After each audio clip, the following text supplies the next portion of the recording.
আমরা দেখব। একটু আগে আমরা বলেছিলাম যে হচ্ছে সাময়িক শূন্যতা আমরা একটু পরে পড়বো। এই হচ্ছে আমরা অনুচ্ছেদ 12 তে চলে আসলাম। তো এই অনুচ্ছেদের রিলেভেন্ট হচ্ছে ইনফরমেশন এটা যে ফৌজদারি মামলায় দণ্ডপ্রাপ্ত হলে একজন বার কাউন্সিলের সদস্য পদ স্থগিত হয় কিনা, এমন একটা এমসিকিউ পরীক্ষায় প্রশ্ন এসেছিল। তো এই জন্য আমার কাছে মনে হয়েছিল যে আসলে এই ইনফরমেশন খুবই গুরুত্বপূর্ণ, এই জন্য আমি লিখে রেখেছিলাম যে পরবর্তীতে যেন ভুল না হয়। ফৌজদারি মামলায় দণ্ডপ্রাপ্ত হলে একজন বার কাউন্সিল সদস্যের পদ শূন্য হয় না। এটা আসলে খুব ইন্টারেস্টিং একটা ইনফরমেশন। কারণটা হলো অন্যান্য পদের ক্ষেত্রে যদি কেউ ফৌজদারি মামলা দণ্ডপ্রাপ্ত হয় তাহলে সাধারণত আমরা দেখি যে তার সদস্য পদ স্থগিত থাকে বা স্থগিত হয়ে যায়। কিন্তু বার কাউন্সিলের ক্ষেত্রে যদি কেউ হচ্ছে ফৌজদারি মামলা দণ্ডপ্রাপ্ত হয় তাহলে তার হচ্ছে সদস্য পদ শূন্য হচ্ছে না। এটা একটু ব্যতিক্রম টাইপের, এই জন্য আমি লিখে রেখেছিলাম। আচ্ছা, তো দেখি কি কি কারণে আসলে একজন সদস্যের সাময়িক শূন্যতা থাকে এবং সেটা কিভাবে পূরণ করা হবে। আচ্ছা, প্রথমে হচ্ছে কথা বলছে সদস্যপদ শূন্য হলে একই নির্বাচনে ওই ব্যক্তির পরবর্তী যে ব্যক্তি সর্বোচ্চ ভোট পেয়ে নির্বাচিত হয়েছিল তার দ্বারা শূন্যতা পূরণ করা হবে এবং উক্তরূপ ব্যক্তি না থাকলে এই আইনের আওতায় বার কাউন্সিলের নির্বাচন করা যোগ্যতা সম্পন্ন ব্যক্তিকে বার কাউন্সিল সমন্বয়ের মাধ্যমে উক্ত শূন্যতা পূরণ করতে পারে। এবং হচ্ছে বলছে যে ভাইস চেয়ারম্যানের পদ যদি শূন্য হয় তাহলে কি হবে, সদস্যদের মধ্য থেকে তাদের দ্বারা নির্বাচিত ব্যক্তির মাধ্যমে উক্ত পদ পূরণ করা হবে। আচ্ছা, তারপরে হচ্ছে যে হচ্ছে ফান্ড। অনুচ্ছেদ 13-তে বলছে যে বার কাউন্সিলের কর্তৃক গ্রহণকৃত নিবন্ধন ফি, অনুদান, মঞ্জুরকৃত অর্থ, চাঁদা এসব নিয়ে বার কাউন্সিল তহবিল ফান্ড গঠন হবে। প্রশ্ন আসতে পারে যে তো কি কি বিষয় নিয়ে আসলে বার ফান্ড গঠিত হবে, তাহলে এই বিষয়গুলো নিয়ে ফান্ড গঠিত হতে হবে। নিবন্ধন ফি, হ্যাঁ, নিবন্ধন ফি, তারপর হচ্ছে অনুদান, মঞ্জুরকৃত অর্থ, চাঁদা, এই বিষয়গুলো নিয়ে ফান্ড গঠিত হবে। আচ্ছা, তারপর হচ্ছে আমরা আসবো অনুচ্ছেদ 14 যে অ্যাডভোকেট তাদের পরিবার ও তাদের উপর নির্ভরশীল ব্যক্তিদের কল্যাণের জন্য বার কাউন্সিল যৌথ বীমা প্রকল্প এবং বেনেভোলেন্ট ফান্ড, এই যে গ্রুপ ইন্স্যুরেন্স বেনেভোলেন্ট ফান্ড গঠন করতে পারে। সেটা হচ্ছে উক্ত ফান্ড গঠনের পর প্রত্যেক তালিকাভুক্ত অ্যাডভোকেট তাতে বিধি মোতাবেক নির্দেশিত চাঁদা, প্রিমিয়াম ইত্যাদি অর্থ প্রদান করবে।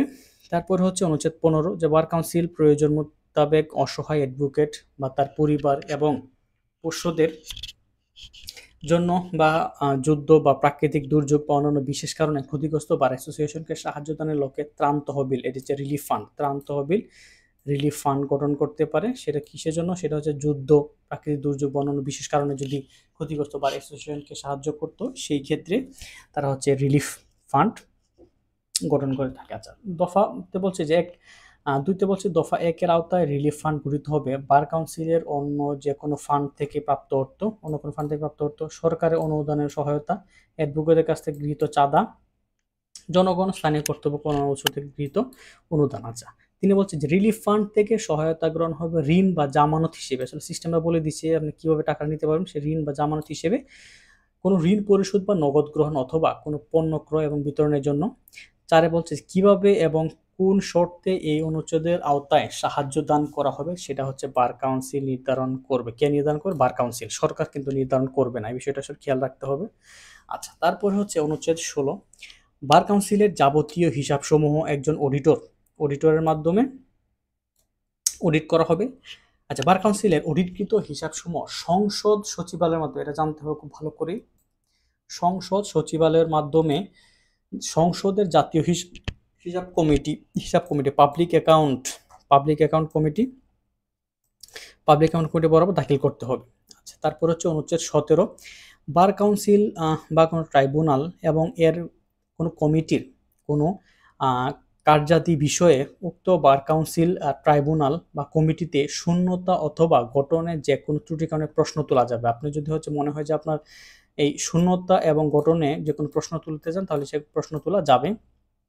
তারপরে বলছে অনুচ্ছেদ 18 বার কাউন্সিল বা বার কাউন্সিলের কোনো ট্রাইব্যুনালের কমিটি কর্মকর্তা বা কর্মচারী, তার মানে হচ্ছে ট্রাইব্যুনালের হচ্ছে কমিটি কর্মকর্তা বা কর্মচারী এই আদেশ বা এর আওতায় গঠিত কার্যপ্রণালী বিধি মোতাবেক সৎ উদ্দেশ্যে কোনো কাজ সম্পন্ন করলে এমন কোনো কাজের জন্য তার বিরুদ্ধে কোনো প্রকার মোকদ্দমা বা অন্য কোনো আইনগত ব্যবস্থা গ্রহণ করা যাবে না। কোনো মোকদ্দমা অথবা আইনগত ব্যবস্থা গ্রহণ করা যাবে না।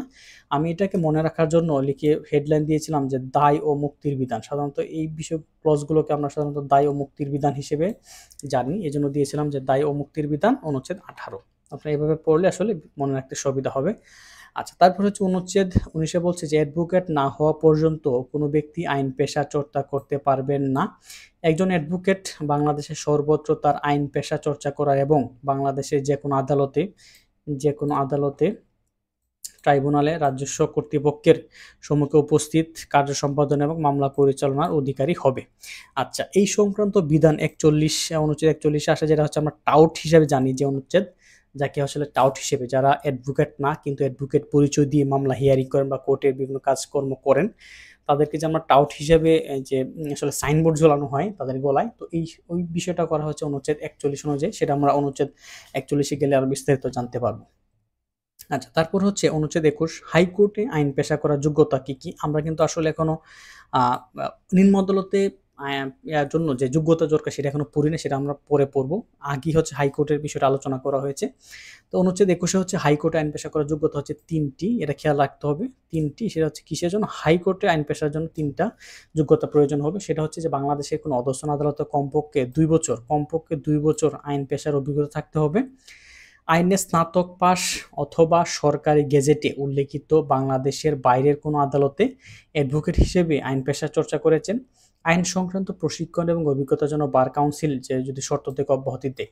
এখানে অর্থাৎ আপনার যদি এই 3টা তো বিষয় আছে, এডিশনাল ইনফরমেশন হিসেবে জানাই রেখে যে আপনি যদি হচ্ছে এলএলবি এবং এলএলএম করা থাকে, তারপর যদি আপনি অ্যাডভোকেট হন, তাহলে আপনি শুধু ইন্টিমেশনের সময়টা 1 বছর হলেই আপনি হাইকোর্টে পরীক্ষা দিতে পারবেন। আর যদি আপনার মাস্টার্স করা না থাকে তাহলে আপনাকে 2 বছর শিক্ষানবিশ হিসেবে কাজ করতে হবে, তারপরে আপনি পরীক্ষা দিতে পারবেন। আর হাইকোর্টে পরীক্ষার জন্য 25টি সিভিল এবং ক্রিমিনাল মামলা ডায়েরিতে লিখতে হয়। কি যেটা আমরা যেরকম নিম্ন আদালতের জন্য 5টি করে 10টি মামলা লিখলে হয়ে যায়, এখানে হচ্ছে 25টি মামলা হাইকোর্টের জন্য লিখতে হয়। আচ্ছা, তারপরে আসি আমরা হচ্ছে অনুচ্ছেদ 22 বলছে যে বার কাউন্সিল নিম্নে বর্ণিত ফিসমূহ বার কাউন্সিল পরিশোধের লক্ষ্যে নির্দেশনা প্রদান করতে পারে। এই ফিসমূহ প্রদান করতে হবে, সেটা হচ্ছে অ্যাডভোকেট হিসেবে এনরোলমেন্ট ফিস, এককালীন যে টাকাটা দেওয়া হয় এক একবার এক এক রকম হয়। ঢাকা বারে যেরকম মোটামুটি প্রায় 27-28 হাজার টাকার মতো হয়ে যায়, অন্যান্য বারে এক একবার এক এক রকম হয় এক এক ডিস্ট্রিক্টে। তারপর হাইকোর্ট চর্চার জন্য অনুমতির জন্য ফিস, অ্যাডভোকেটের প্রদেয় বার্ষিক যে ফিস। আচ্ছা, নির্ধারিত সময়ের মধ্যে উক্ত ফি পরিশোধের ব্যর্থ হলে অতিরিক্ত ফি সহ পরিশোধ করতে হবে। আপনি যদি সময়মতো পরিশোধ করতে না পারেন তাহলে জরিমানা সহ পরিশোধ করতে হবে। তারপর বলছে যদি উক্ত ফি সমূহ বকেয়া হওয়ার তারিখ থেকে 6 মাসের মধ্যে পরিশোধ করতে ব্যর্থ হন, তাহলে অ্যাডভোকেটের তালিকা থেকে কেন নাম বাদ দেওয়া হবে না এই মর্মে কারণ দর্শানো নোটিশ দেওয়া হবে। এ নোটিশে সন্তোষজনক ব্যাখ্যা দিতে ব্যর্থ হলে তার নাম তালিকা থেকে কর্তন করা হবে। যখন হচ্ছে কোনো জরিমানা পরিশোধ করবে তখন তার নাম পুনর্বহাল হবে। আচ্ছা, তারপর হচ্ছে অনুচ্ছেদ 23 অ্যাডভোকেট তালিকাভুক্তির তালিকায় আইনজীবীদের নাম অন্তর্ভুক্ত করা হবে জ্যেষ্ঠতার সিনিয়রিটি ভিত্তিতে। জ্যেষ্ঠতা নির্ধারণ করা হবে অ্যাডভোকেট হিসেবে ভর্তির তারিখ অনুসারে। যেখানে 2 বা ততোধিক ব্যক্তির জ্যেষ্ঠতার তারিখ একই হয়, সেই ক্ষেত্রে আইনজীবী যে বয়সে সিনিয়র, অর্থাৎ যার বয়স বেশি তিনি সিনিয়র হিসেবে গণ্য হবেন। আচ্ছা, অনুচ্ছেদ 26 বাংলাদেশের সকল আইনজীবীগণের পূর্ব শুনানি বা নিরীক্ষা করার অধিকার। এই যে পূর্ব শুনানি এবং যে নিরীক্ষা করার অধিকার, এটাকে বলা হচ্ছে যে প্রিঅডিয়েন্স। এই যে রাইট অফ প্রিঅডিয়েন্স, এই যে রাইট অফ প্রিঅডিয়েন্স সেটা হচ্ছে কার আছে? অ্যাটর্নি জেনারেল, অর্থাৎ সবার আগে কথা বলার অধিকার, সেটা হচ্ছে রাইট অফ প্রিঅডিয়েন্স, সেটা হচ্ছে 26 আলোচনা করা হয়েছে। তারপর হচ্ছে যে অ্যাডভোকেট হওয়ার যে যোগ্যতা, সেটা এই যে আমরা একটু আগে বলেছিলাম যে নিম্ন আদালতে অ্যাডভোকেট হওয়ার জন্য 27-1 অনুযায়ী, এবং হাইকোর্ট ডিভিশন হচ্ছে অনুচ্ছেদ 21 এবং রুল 65 ক, এই 2টা অনুযায়ী তাদের যোগ্যতা নির্ধারণ করা হয়।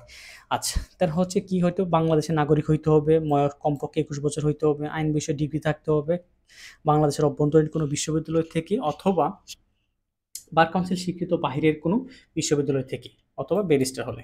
তারপরে তালিকাভুক্ত পরীক্ষায় পাশ করলে, পরীক্ষার ফি দিলে, নিবন্ধন ফি অন্যান্য শর্ত সম্পাদন করলে, এক ব্যক্তি 7 বছর ধরে মুক্তার হিসেবে কাজ করলে এবং উপরের শর্তগুলো পালন করলে তাকে অ্যাডভোকেট হিসেবে গণ্য হবেন।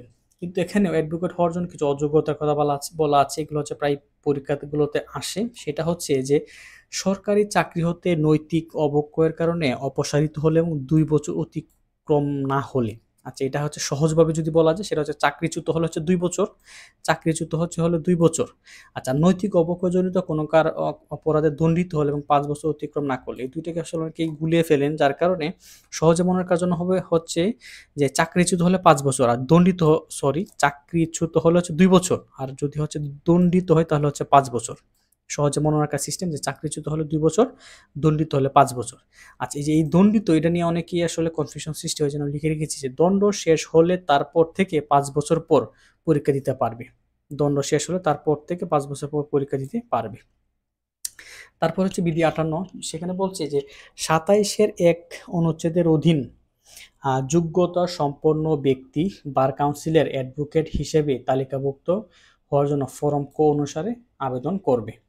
আচ্ছা, তারপর হচ্ছে যে বিধি 59-এর উক্ত আবেদনের সাথে 2400 টাকার অর্থ পরিশোধের রসিদ দাখিল করতে হবে।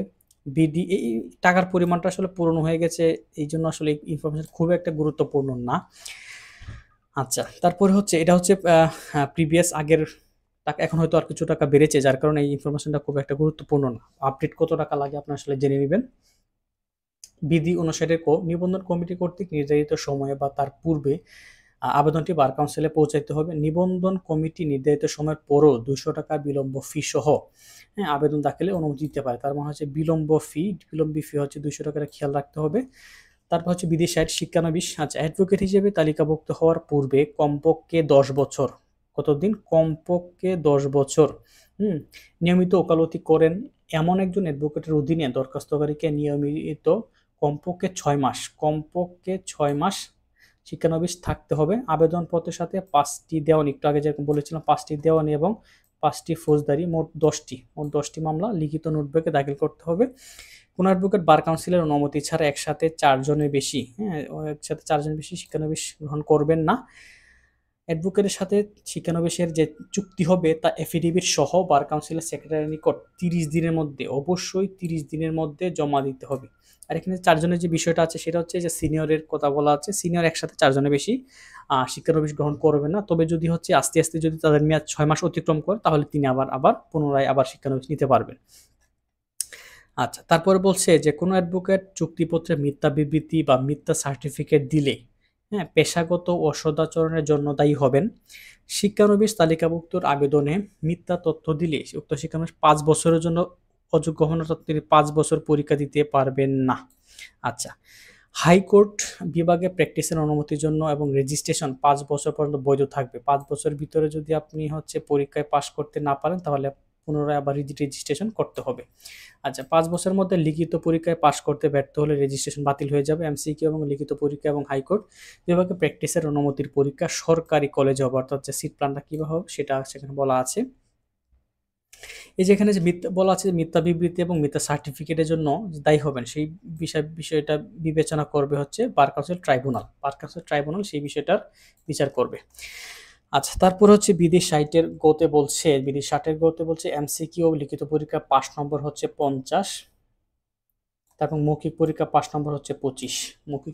মৌখিক পরীক্ষা পাস নম্বর হচ্ছে 25। আচ্ছা, তারপর হচ্ছে বিধি 62-3। আচ্ছা, বার কাউন্সিলের অনুমতি না নিয়ে এবং পূর্ববর্তী বার সমিতিতে সদস্যপদ বহাল রেখে কোনো আইনজীবী অন্য বার সমিতির সদস্যপদ নিতে পারবে না। বার সমিতি পরিবর্তনের জন্য প্রত্যেকটি আবেদন 1000 টাকা জমা দাখিল করতে হবে। আচ্ছা, জমা দিয়ে দাখিল করতে হবে। এখানে যে লিখিত পরীক্ষার নম্বর কমানোর জন্য বা লিখিত পরীক্ষা বাতিল করার জন্য আন্দোলন করছেন, আসলে আন্দোলন করে খুব একটা লাভ হবে না। তো আমি বলবো যে আপনার আন্দোলনের মধ্যে না গিয়ে আপনারা পড়াশোনা করুন।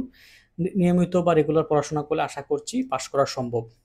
আচ্ছা, তারপরে আমরা কথা বলবো এখানে অনুচ্ছেদ 29টা হচ্ছে লেস ইম্পর্টেন্ট। আপনারা যদি প্রয়োজন মনে করেন তাহলে আসলে একবার রিডিং দিয়ে জাস্ট আইডিয়া নিতে পারেন, খুব বেশি ইম্পর্টেন্ট না। আচ্ছা, তারপর হচ্ছে অনুচ্ছেদ 30।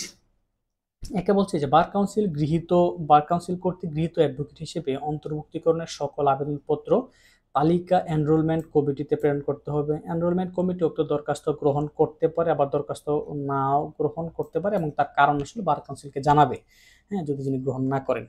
যে ক্ষেত্রে কোনো দরখাস্ত ফেরত আসবে, এনরোলমেন্ট কমিটি কর্তৃক প্রদত্ত কারণসমূহ বার কাউন্সিল বিবেচনা করে উক্ত দরখাস্ত গ্রহণ করতে পারে বা প্রত্যাখ্যানও করতে পারে। তারপর হচ্ছে 31, একজন অ্যাডভোকেট তার আইন চর্চা নির্ধারিত পদ্ধতিতে সাময়িক স্থগিত রাখতে পারেন। সাময়িক স্থগিত রাখার বিষয়টা হচ্ছে যে কেউ যদি কোনো সরকারি চাকরি করে বা অন্য পেশায় জড়িত থাকে, তাহলে সে যদি মনে করে যে না, আমি আসলে আমার এই কার্ডটা সাময়িকভাবে স্থগিত রাখবো, তাহলে সে সেটাও করতে পারে।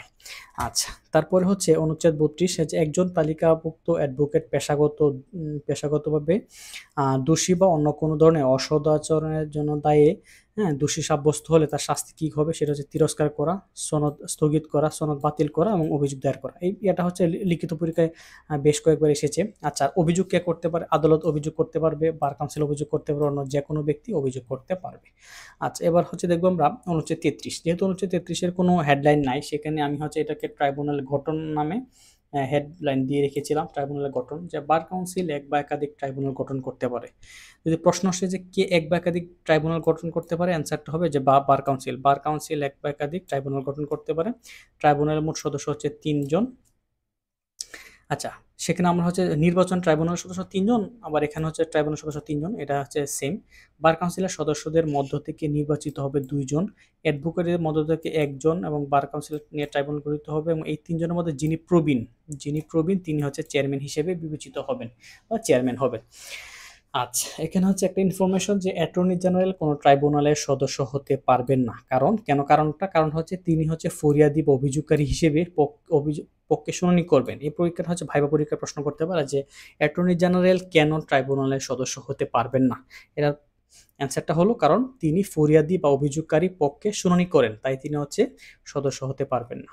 আচ্ছা, বিধি ৪৯, বার কাউন্সিলের সচিব পদাধিকার বলে ট্রাইব্যুনালের সেক্রেটারি বা সচিব হবেন এবং ট্রাইব্যুনাল কর্তৃক নোটিশ ইস্যুর জন্য এবং এই অধ্যায়ে বর্ণিত সকল কাজের জন্য তিনি বাধ্য থাকবেন। আচ্ছা, এখানে এক্সট্রা ইনফরমেশন হচ্ছে যে পেশাগত অসদাচরণ প্রমাণ হলে বার কাউন্সিল ট্রাইব্যুনাল সর্বোচ্চ কত মেয়াদের জন্য কোনো ব্যক্তিকে আইনি পেশা করা স্থগিত করতে পারে, সেটা হচ্ছে ট্রাইব্যুনাল যে সময় আদেশে উল্লেখ করবেন। এটা আসলে নির্দিষ্ট কোনো সময় নেই যে সে এতদিন আইন পেশা হচ্ছে করতে পারবেন না, এরকম কোনো নির্দিষ্ট আসলে সময় নেই। সেটা হচ্ছে ট্রাইব্যুনাল যে সময় মনে করেন যে না তাকে হচ্ছে অপসারণ বা স্থগিত রাখা উচিত, সে সময় তিনি স্থগিত থাকবেন। আচ্ছা, তারপরে হচ্ছে এখানে আসে যে কোনো বিষয়ে যদি ট্রাইব্যুনাল সমন পাঠাইতে হয় তাহলে সমন রাখা যাবে কার কাছে, সেটা হচ্ছে দেওয়ানি আদালতের নিকট সমন যাবে, তারপর দেওয়ানি আদালতের মতো করে সমন প্রেরণ করবেন। এটা খুব ইম্পর্টেন্ট যে আসলে ট্রাইব্যুনাল সমন কার কাছে পাঠাবে, সেই ব্যক্তির কাছে পাঠাবে না কার কাছে পাঠাবে। আসলে সমনটা যাবে দেওয়ানি আদালতের নিকট, ব্যক্তি যেখানে স্থায়ীভাবে বসবাস করে বা লাভজনক কাজ করে ব্যবসা বাণিজ্য করে সেখানে যাবে, তো সেখানকার দেওয়ানি আদালত সেই আদালতের মতো করে আসলে সমন প্রেরণ করবেন। আচ্ছা, তারপরে আছে অনুচ্ছেদ ৩৪। এটা হেডলাইন হিসেবে আমি দিয়েছিলাম যে ট্রাইব্যুনালের কার্যাবলী। অনুচ্ছেদ ৩৪ সেটা হচ্ছে যে অ্যাডভোকেটগণের আচরণ সংক্রান্ত অনুসন্ধানের জন্য ট্রাইব্যুনাল শুনানির জন্য একটি তারিখ নির্দিষ্ট করবে এবং সংশ্লিষ্ট অ্যাডভোকেট ও অ্যাটর্নি জেনারেলকে সাক্ষ্য প্রদানের জন্য নোটিশ দিবে। আচ্ছা, এটা হচ্ছে বিধি ৪৫ দিন, বিধি ৪৫-এ ২১ দিন পরে বলা আছে, তারিখটা হবে ২১ দিন পরে। এটা হচ্ছে বিধি ৪৫-এ আমরা দেখব। আচ্ছা, তারপর হচ্ছে যে অনুসন্ধান শেষে ট্রাইব্যুনাল অভিযোগটি খারিজ অথবা বাতিল, দুইটাই খারিজ অথবা বাতিল করতে পারেন, বা যে ক্ষেত্রে বার কাউন্সিল নিজস্ব উদ্যোগে ট্রাইব্যুনাল অভিযোগ প্রেরণ করা হয়েছিল সেক্ষেত্রে পদক্ষেপ গ্রহণের নির্দেশ দিতে পারেন, বা অনুচ্ছেদ ৩২-এর ১ অনুযায়ী অনুচ্ছেদ ৩২-এর ১ অনুযায়ী যে কোনো শাস্তি আরোপ করে আদেশ প্রদান করতে পারেন। আচ্ছা, ট্রাইব্যুনাল কোনো অ্যাডভোকেটকে আইন চর্চা থেকে অব্যাহতি দিলে অব্যাহতির মেয়াদ এবং উক্ত ব্যক্তি যেন অন্য কোনো আদালত বা কর্তৃপক্ষের নিকট আইন চর্চা থেকে বিরত থাকে তা নির্দিষ্ট করে দিবে। আচ্ছা, ট্রাইব্যুনাল কার্যধারার জন্য খরচ প্রদানের আদেশ দিতে পারেন। খরচ বা প্রতিরোধক খরচ সংক্রান্ত বিষয়ে ট্রাইব্যুনালের যে কোনো আদেশ হাইকোর্টের আদেশের নিয়ে কার্যকর হবে। এখানে প্রশ্ন আসতে পারে খরচ কি কি খরচ আছে, খরচ বা প্রতিরোধক খরচ কোন আদেশে নেই, সেটা হচ্ছে হাইকোর্টের আদেশে নেই কার্যকর হবে, এটা হচ্ছে খেয়াল রাখতে হবে। তারপরে হচ্ছে অভিযোগ মিথ্যা এবং হয়রানিমূলক হলে অভিযোগকারীকে অনধিক ৫০০ টাকা অনধিক ৫০০ টাকা জরিমানা করতে পারে। উক্ত অর্থ ক্ষতিগ্রস্ত অ্যাডভোকেটকে ক্ষতিপূরণ হিসেবে প্রদান করা হবে। কাকে টাকাটা কোথায় যাবে? অ্যাডভোকেটকে ক্ষতিপূরণ হিসেবে প্রদান করা হবে। আচ্ছা, ট্রাইব্যুনাল নিজ উদ্যোগে বা আবেদনের ভিত্তিতে রিভিউ বা পুনর্বিবেচনার আদেশ দিতে পারে, সেটা হচ্ছে ৩৪-৮। একটা এমসিকিউ পরীক্ষাতে আসছিল স্পেসিফিক, এই জন্য হচ্ছে লিখে রেখেছি যে ৩৪-৮ মধ্যে এটা বলা আছে। আচ্ছা, কোনো অ্যাডভোকেট তিরস্কৃত বা প্রত্যাহিত হলে অ্যাডভোকেটগণের নামের তালিকাতে তার নামের পাশে উক্ত শাস্তির বিষয়টি উল্লেখ থাকবে।